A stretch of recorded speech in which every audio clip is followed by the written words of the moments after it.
Human beings like to believe they are highly sophisticated emotional instruments, yet we spent centuries convinced that everyone else on Earth felt the exact same existential dread while staring at a wet sidewalk. This assumption of emotional universality is one of humanity's most expensive cognitive blunders. We assume our internal states are standard biological settings, pre-installed at birth.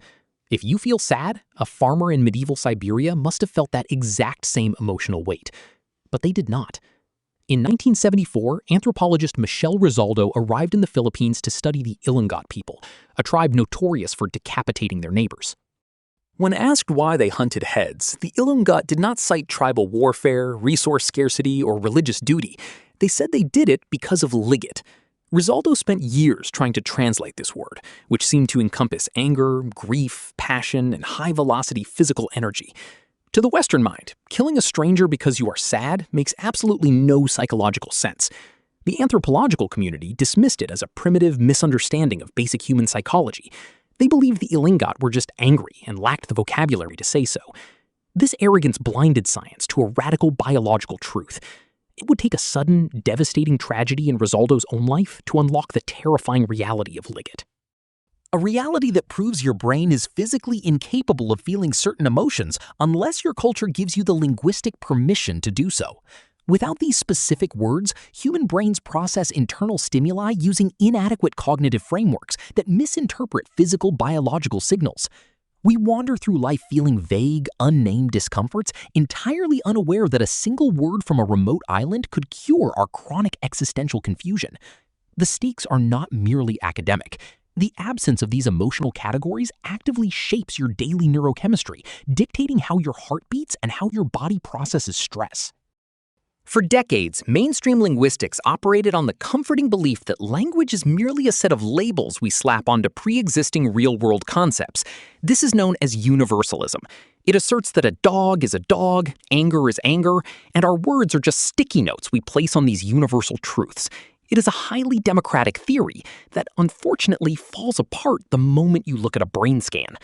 The rival theory, linguistic relativity, suggests that language does not label your reality, it constructs it. This concept was championed by Benjamin Lee Whorf, a man who, in a delightful twist of academic irony, was actually a chemical engineer for a fire insurance company. Whorf noticed that workers behaved carelessly around gas drums labeled empty, even though those drums were filled with highly explosive vapor. The word empty overrode their physical sensory input, leading to catastrophic industrial explosions. Whorf realized that words dictate human behavior far more than physical reality. When applied to human emotion, this mechanical process is called cognitive scaffolding. Your brain is a dark, silent chamber of bone. It does not actually feel the outside world. It receives raw, ambiguous sensory data. Your heart rate spikes, your stomach contracts, and your adrenaline flows. This is not an emotion. It is merely physiological arousal.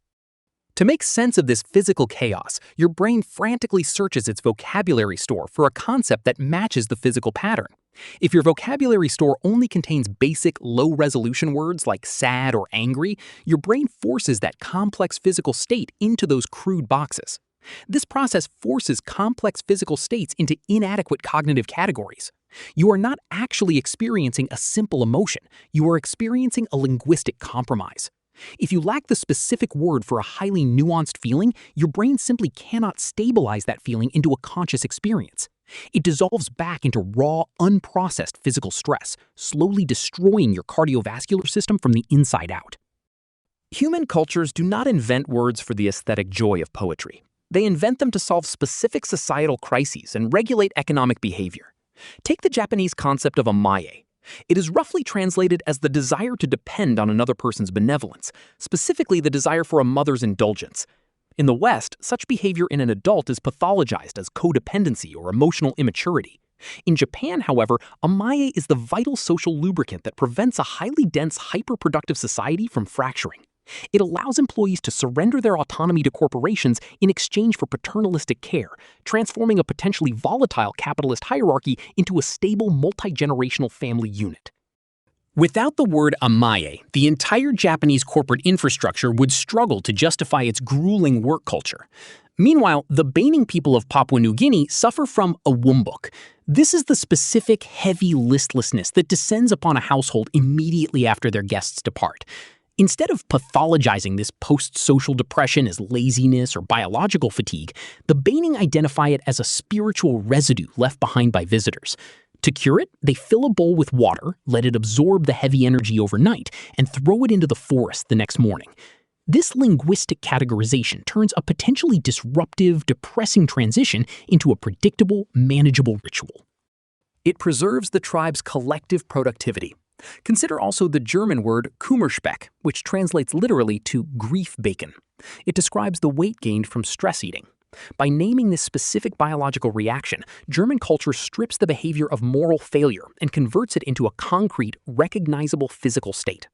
These words are functional tools, engineered to prevent individual emotional chaos from disrupting the collective economic output of the tribe. If a society cannot name its specific forms of suffering, those sufferings remain volatile, unpredictable, and highly destructive to the social order. The physical reality of this linguistic programming is grounded in modern neurobiology, specifically the theory of constructed emotion. Your brain does not possess pre-packaged neural circuits for anger, sadness, or fear. Instead, it utilizes a network of brain regions to make predictions about your body's internal state based on past experiences and linguistic concepts. When you learn a new emotional word, you are not just acquiring trivia, you are physically wireframing your brain to construct new subjective experiences. This is known as emotional granularity. Individuals with high emotional granularity can distinguish between highly specific feelings like frustration, disappointment, anxiety, and irritation. Individuals with low granularity group all negative experiences under the generic umbrella of feeling bad. Neurological studies show that people who possess a high-resolution emotional vocabulary require significantly fewer doctor visits, consume less medication, and recover from psychological trauma much faster. Their brains can accurately identify the precise nature of their physical arousal and deploy targeted coping mechanisms. Conversely, if your brain can only diagnose your physical stress as generic anger, you will react with blunt, destructive behavior. You're attempting to perform complex psychological interventions with entirely inappropriate tools. This biological vulnerability explains why certain emotional concepts are so fiercely guarded by the cultures that created them. It also explains the tragedy of Michel Rosaldo, the anthropologist who tried to decipher the headhunting tribe's concept of liget. For years, she studied their violent rituals from a sterile intellectual distance, unable to truly comprehend how grief could manifest as a violent, energetic urge to kill. She assumed she was looking at a primitive cognitive error, but then, while walking along a steep mountain trail in the Philippines, Rosaldo slipped and fell to her death. Her husband, Renato, was left alone in the wilderness, consumed by a devastating, chaotic agony that his native English vocabulary could not adequately describe. Standing over his wife's broken body, Renato Rosaldo did not experience the quiet, passive sadness expected of a civilized Westerner. He felt an explosive, blinding surge of high-velocity rage, a desperate need to physically strike out at something, to project his internal agony outward into the world with kinetic violence. In that horrific moment, the intellectual barrier dissolved. He did not feel grief. He felt liget. The Ilongot had not been suffering from a primitive cognitive error. They had possessed a more precise, high-resolution emotional map for the catastrophic emotional intersection of grief and anger than the entire Western psychological establishment. The tragedy of modern English is that we have spent centuries refining our vocabulary for technology, finance, and industrial productivity, while leaving our emotional vocabulary in a pre-industrial era. We have thousands of highly specific words for financial transactions and software glitches, yet we possess only a handful of clumsy, blunt terms for the vast, terrifying landscape of human consciousness. We suffer from a self-inflicted emotional poverty. We wander through our hyper-efficient, highly optimized lives feeling profound, unnamed internal aches, desperately trying to cure them with consumer goods or generic pharmaceuticals. We attempt to resolve highly complex neurological crises using blunt, inadequate cognitive tools. We laugh at ancient tribes for their bizarre rituals and seemingly exotic words, completely blind to the fact that they possessed the precise psychological tools we so desperately lack. Our linguistic arrogance has left us rich in data but profoundly bankrupt in feeling. We remain confined within the narrow limits of our own mother tongue, enduring nameless psychological torments simply because we lack the vocabulary to let ourselves feel them. We are highly sophisticated, technologically advanced primates who are quite literally dying for the want of a few better words.